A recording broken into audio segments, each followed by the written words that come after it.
তরুণের স্বপ্ন প্রকল্প নিয়ে একেবারে লেটেস্ট আপডেট নিয়ে চলে এসেছি। আমি জানি এই 10,000 টাকার অনুদানের জন্য অনেকেই অধীর আগ্রহে অপেক্ষা করে আছেন। তো চলুন আর এক মুহূর্ত দেরি না করে সরাসরি আসল কথায় চলে যাই। সবার মনেই এখন একটাই প্রশ্ন, তাই না, যে আমার তরুণের স্বপ্নের টাকাটা এখনও অ্যাকাউন্টে কেন এলো না? আপনারা একদম ঠিক জায়গায় এসেছেন। এর পুরো বিষয়টা নিয়ে আজকে আমরা খোলাখুলি আলোচনা করব। তো আজ আমরা ঠিক কি জানব? প্রথমত, টাকাটা আসলে কবে আসবে?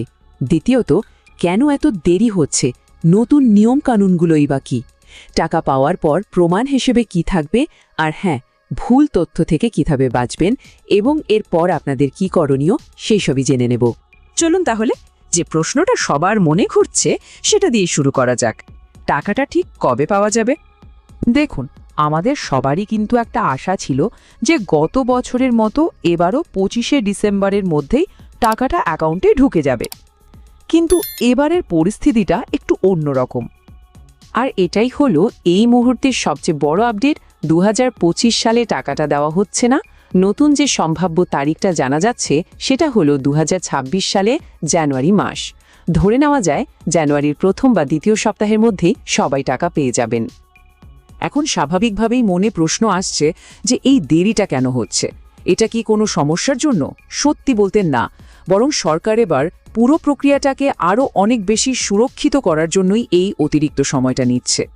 আসলে গত কয়েক বছরে দেখা গেছে যে কিছু টাকা হ্যাকারদের হাতে চলে গেছে বা কিছু যোগ্য ছাত্রছাত্রী টাকাটাই পায়নি।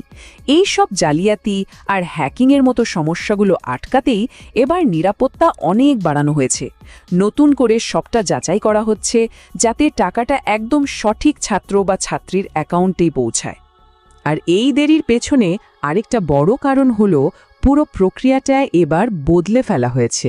চলুন এক নজরে দেখে নেওয়া যাক নতুন নিয়মগুলো ঠিক কী রকম। ভাবুন তো, আগে কি হতো? স্কুলে গিয়ে একটা কাগজের ফর্ম পূরণ করে জমা দিতে হতো। কিন্তু এবার আর ওসব নয়। একটা নতুন ওয়েবসাইটের মাধ্যমে পুরো কাজটাই অনলাইনে হচ্ছে। আর সবচেয়ে বড় যে পরিবর্তনটা এসেছে সেটা হলো ডিবিটি, মানে ডাইরেক্ট বেনিফিট ট্রান্সফার। এর মানে হলো এখন আধার কার্ডের মাধ্যমে সরাসরি ছাত্রছাত্রীদের অ্যাকাউন্টে টাকাটা পাঠানো হবে। এটা কিন্তু আগের থেকে অনেক বেশি সুরক্ষিত একটা ব্যবস্থা। এই যে নতুন প্রক্রিয়া, এর কয়েকটা ধাপ আছে। প্রথমে স্কুল আপনার তথ্য যাচাই করবে, তারপর আপনাদের একটা সেলফ ডিক্লারেশন ফর্ম জমা দিতে হবে। এই দুটো ধাপ পেরোলেই আধার লিঙ্ক করা অ্যাকাউন্টে টাকা চলে আসবে। তবে হ্যাঁ, একটা কথা মনে রাখতে হবে, টাকা পাওয়ার পর ট্যাব বা স্মার্টফোন কিনে তার রসিদটা কিন্তু অবশ্যই স্কুলে জমা দিতে হবে। আচ্ছা, ধরুন টাকা আসা শুরু হলো, তখন কি করে নিশ্চিত হবেন যে আপনার অ্যাকাউন্টে টাকাটা ঢুকেছে? তার প্রমাণটা কি হবে? এখানে একটা খুব জরুরি বিষয় আছে। টাকা পাঠানোর যে মেসেজ আসবে সেটা কিন্তু কোনো একটা সেন্ট্রাল জায়গা থেকে আসবে না। যেমন এই স্ক্রিনশটটাই দেখুন, এখানে পরিষ্কার লেখা আছে টাকাটা পুরুলিয়া জেলা ট্রেজারি থেকে পাঠানো হয়েছে। আবার এই আরেকটা উদাহরণ দেখুন, এই মেসেজটা এসছে শিলিগুড়ি ট্রেজারি থেকে। তার মানে আপনার জেলা অনুযায়ী মেসেজের প্রেরকের নামটা কিন্তু আলাদা হবে। এটা দেখে একদমই ঘাবড়ানোর কিছু নেই। আর এই যে হুগলি ট্রেজারির আরেকটা উদাহরণ, মোদ্দা কথা হলো প্রত্যেকটা জেলার নিজস্ব ট্রেজারি অফিস থেকেই টাকা ছাড়া হবে। তাই আপনার কাছে যে মেসেজটা আসবে সেটাও আপনার জেলার ট্রেজারির নামেই আসবে। এখনকার দিনে ইন্টারনেটে প্রচুর ভুল তথ্য আর গুজব ছড়ায়।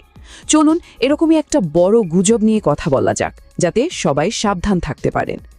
আপনারা হয়তো অনেকেই শুনে থাকবেন যে সরকার নাকি টেস্টিং পেমেন্ট হিসেবে কিছু টাকা পাঠিয়েছে। জেনে রাখুন, এই খবরটা 100% মিথ্যে। 2025 সালে তরুণের স্বপ্ন প্রকল্পের কোনো টাকাই এখনও পর্যন্ত কাউকে দেওয়া হয়নি। যদি কেউ কোনো টাকা পেয়ে থাকেন তাহলে সেটা সম্ভবত অন্য কোনো স্কলারশিপের টাকা, যেমন ধরুন নবান্ন স্কলারশিপ। তাহলে এখন আপনাদের ঠিক কি করা উচিত? আসল আর সঠিক তথ্যের জন্য কোথায় যোগাযোগ করবেন? দেখুন, সবচেয়ে নির্ভরযোগ্য তথ্যের জন্য আপনার নিজের স্কুলের উপরেই ভরসা রাখুন। নিয়মটা হলো জেলার ডিআই অফিস অর্থাৎ ডিস্ট্রিক্ট ইন্সপেক্টর অফ স্কুলসের অফিস থেকে প্রথমে স্কুলগুলোকে খবর দেয়া হবে। তারপর স্কুল আপনাদের অফিসিয়াল গ্রুপের মাধ্যমে জানিয়ে দেবে। দয়া করে উল্টোপাল্টা ইউটিউব চ্যানেল বা হোয়াটসঅ্যাপ গ্রুপের গুজবে একদম কান দেবেন না। সবশেষে একটা প্রশ্ন রেখে যাই, সরকারের এই যে নতুন অনলাইন ডিবিটি ব্যবস্থা, আপনাদের কি মনে হয় এটা কি আগামী দিনে ছাত্রছাত্রীদের টাকা সুরক্ষিত রাখতে আর এই ধরনের জালিয়াতি পুরোপুরি বন্ধ করতে সফল হবে? একটু ভেবে দেখবেন।